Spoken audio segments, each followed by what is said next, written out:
Chào tất cả mọi người, chào mừng mọi người tới với kênh TMT Fix. Hôm nay mình sẽ giới thiệu cho mọi người một thiết bị đo rất là hay. Thì thiết bị này được ứng dụng, có thể nói là ứng dụng rộng rãi, nhưng mà có thể là ở Việt Nam nó chưa phổ biến lắm. Thì tên của cái thiết bị này là Coating. Cái thiết bị này là Coating Technique Gauge. Dịch sang tiếng Việt có nghĩa là bộ đo bề dày lớp phủ. Thì cái máy này là được do hãng Unity này sản xuất và tên mã là UT343D. Thì chính xác cái bộ này để làm gì?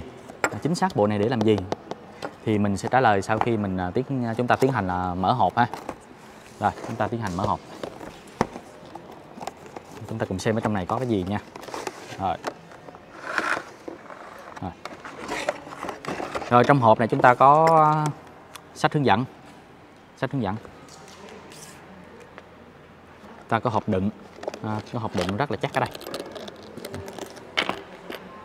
Cáp USB để chép dữ liệu từ máy ra. Cái này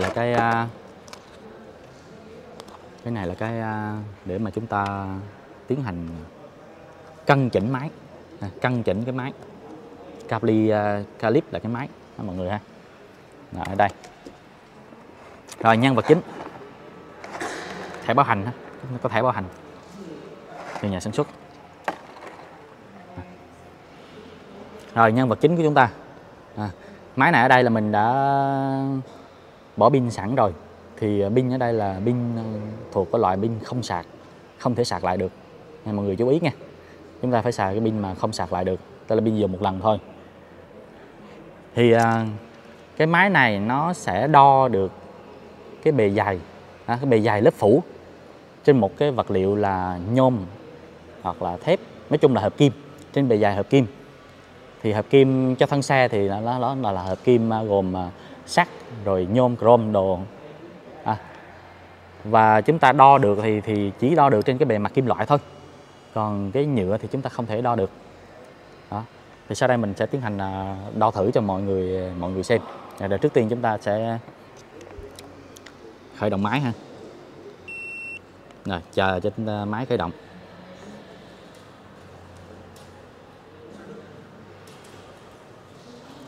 Rồi chúng ta xem, nhưng chúng ta nhìn vô máy là hiện giờ nó đã hiện ra một cái màn hình chờ. Thì trong này nó có các cái thông số như là giá trị đo nhỏ nhất, giá trị đo lớn nhất và cái số thứ tự lần đo số bao nhiêu, để sau này chúng ta có thể trích xuất dữ liệu được. Và trung bình của các phép đo là bao nhiêu. Thì cái máy này nó cho phép chúng ta lưu được cái số mình không nhớ rõ, thì nó nằm trong cái hướng dẫn sử dụng. Anh em nào mua thì có thể nghiên cứu thêm.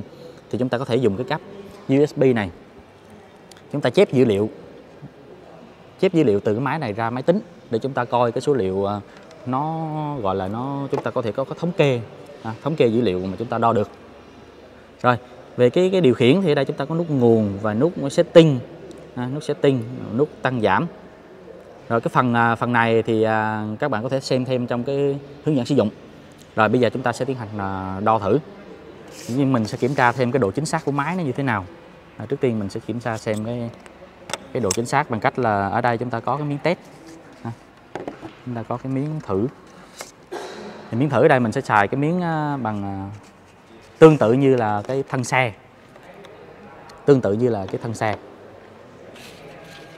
Cái thân xe chúng ta là bằng hợp kim sắt rồi nhôm magie rồi vân vân. Thì chúng ta đo thử cái này. Tức là ở đây chúng ta có thông số là 102 micromet. Đó. Thì cái máy chúng ta nó đo được là những cái vật liệu nào mà phủ ở trên cái bề mặt kim loại. Đó. Thì đây mình đặt cái lớp phủ này trên đây. Cái này giống như lớp sơn nha mọi người. Rồi mình tiến hành mình đo. Này. Đó. Thì đây mình đo được 102. Đó. Như vậy là cái giá trị đo là chính xác so với cái mình không cần phải căn chỉnh lại nha mọi người. Đây giá trị đo được và giá trị trên máy hiện tại là 102 micromet thì là bằng nhau. Tuy nhiên cái sai số ở đây cho phép là khoảng 2%. 2%. 2% thì có thể là đo được 104 hoặc là 100, nó đều chấp nhận được nha mọi người. Rồi, cái công dụng chính của này là đo bề mặt sơn. Bây giờ chúng ta sẽ đo thử trên cái bề mặt sơn xe trên thực tế này, như thế nào. Rồi, mời mọi người theo mình. Ở đây chúng ta có cái xe. Giờ chúng ta tiến hành chúng ta đo thử ha. Đo thử thêm cái sơn xe này nó như thế nào. Rồi chúng ta chỉ việc tiếp tục phép đo thôi. Phép đo bình thường. Chúng ta chỉ việc để nhẹ lên.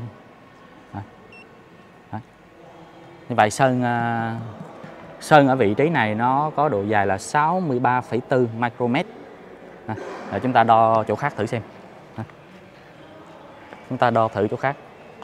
Ở đây. Chúng ta đo thử. Qua đây nè em. Đó. Chúng ta đo thử. Vị trí này là 92,8. Đó. Rất là đơn giản phải mọi người.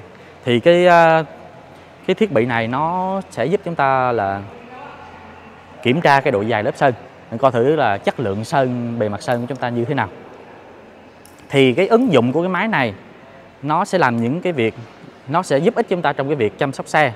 Thì trong cái ngành chăm sóc xe của chúng ta là nó sẽ giúp chúng ta kiểm tra bề mặt sơn này. Thứ nhất là như mọi người biết là cái sơn của chúng ta nó cấu tạo gồm có 3 lớp chính. Thứ nhất là cái lớp sơn lót. Thì lớp sơn lót này sẽ là cái lớp mà bám trực tiếp ở trên cái bề mặt sơn, là giúp để bảo vệ chống ăn mòn. Cái lớp thứ hai chính là cái lớp màu. Và cái lớp thứ ba nó là cái lớp ngoài cùng, là cái lớp gọi là lớp sơn bóng. Thì cái lớp này có nhiệm vụ là vừa bảo vệ cái lớp sơn chính, lớp sơn màu, và đồng thời là cái lớp mà tăng cái độ thẩm mỹ. Tăng cái độ thẩm mỹ là bóng thân xe. Thì khi chúng ta xử lý đánh bóng bề mặt sơn, hay gọi là hiệu chỉnh bề mặt sơn, và một số anh em là có thể gọi là hạ cam chẳng hạn, có cái thuật ngữ đó. Thì khi mà đo như thế này thì anh em sẽ phán đoán được là cái độ dài của cái bề mặt sơn này nó như thế nào, để anh em đưa ra cái việc xử lý nó phù hợp. Thì anh em có thể đánh nó xuống bao nhiêu. Thì cái đó là cái thông số kinh nghiệm mà chắc chắn anh em làm nghề sẽ biết. Thì cái giúp cái máy này sẽ là một cái trợ thủ rất là đắc lực đối với anh em làm nghề. Rồi một cái ứng dụng thứ hai đó là cái máy này nó giúp chúng ta là đi kiểm tra xe cũ. Kiểm tra xe cũ. Thì cái nguyên lý nó như thế này. Thì cái lớp sơn zin từ nhà máy ra thì nó rất là đồng đều về cái độ dài. Đó, khi mà xảy ra va đập hoặc là tai nạn thì cái lớp sơn đó nó sẽ bị thay đổi cái thông số về độ dài. Đó. Thì khi mà giả sử tại sao mà thay đổi thông số thì nó bị hư chỗ nào thì người thợ làm đồng, người ta phải cải thiện nó bằng cách là gì? Chúng ta đập, chúng ta gõ và chúng ta kéo cái lớp kim loại để nó phẳng. Lớp kim loại để nó phẳng ra, rồi sau đó chúng ta phải sơn lót. Trước khi sơn lót thì chúng ta phải trét matic. Khi chúng ta trét matic như vậy thì nó sẽ làm dài cái độ bề dài của lớp sơn tăng lên. Và cái máy này giúp chúng ta phát hiện được là cái lớp sơn đó sẽ dài hơn so với những cái chỗ khác. Đó, nên vận dụng cái nguyên lý đó giúp chúng ta tìm hiểu được là cái sơn của chúng ta nó bị sơn lại ở chỗ nào. Đó. Thì trong cái clip kế tiếp mình sẽ làm một về cái vấn đề này. Mọi người quan tâm có thể là đăng ký kênh để đón xem clip kế tiếp về cách kiểm tra xe có bị va đập hay không. Rồi clip mà về review cái máy đo độ dài bề mặt sơn tới đây là kết thúc. Cảm ơn mọi người đã quan tâm theo dõi. Xin chào.